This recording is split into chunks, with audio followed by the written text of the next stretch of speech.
I've been watching Doge very closely, and they're cutting. Man, it's like a Panamanian dude with a machete on crack. They're just going nuts, cutting up everything. Yeah.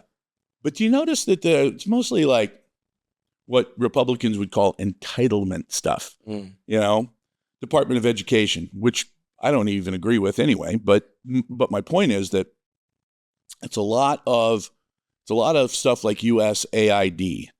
And where's the where are those cuts to the Defense Department? Crickets. The reason that we don't have to worry and spend all of our money on defense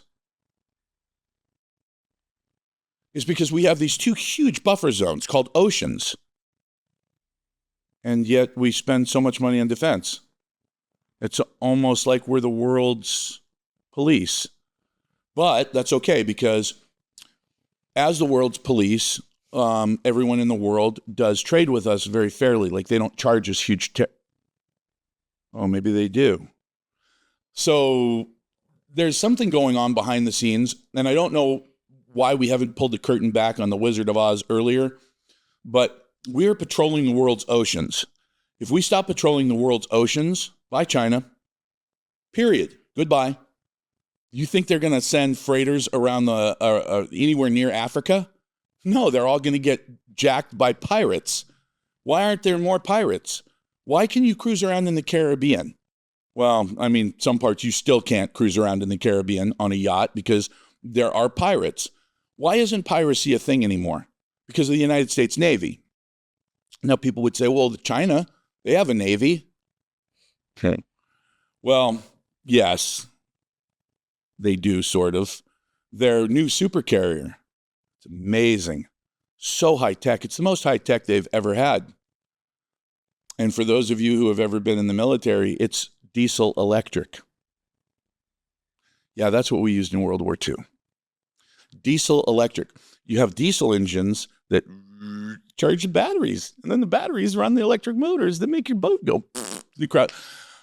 We haven't used that for 50, 60 years in any of our naval vessels. So we're way ahead of that. Nuclear. Yeah. That's how you sail around the world. Now, if you just want to go a few hundred miles off the coast, okay, that's cool. Maybe 1,000 miles. Do you think it's all just a parade to like show their cannon, show their power for the world, but really they don't? I know a guy who's lived in China for many years now.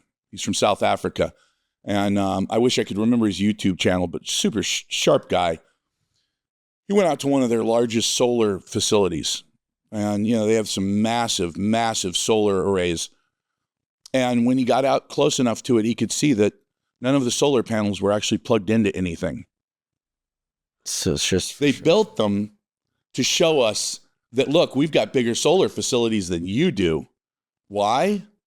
I have no idea. They're not plugged in. They don't work. During COVID, the CIA watches pollution levels. A lot of people don't know this, but we watch pollution levels around the world because pollution levels will tell you whether or not, a factory is running or a group of factories is running. And we saw that, strangely enough, their factories were running 24/7, which made us wonder because we were locked down tight as a drum and their factories were still running at 100% capacity, which was really odd until somebody inside of our government went out and actually checked and saw that they were running their factories without any employees in them, just running the machines. They weren't making anything. They were running the machines in order to make enough smog that they could show the CIA, specifically the United States, that, hey, COVID's not hurting us. What? So you're fucking wasting all of those resources to run factories that are not manufacturing a fucking thing, all for the purpose of trying to fool us? In which it failed, so... Yeah.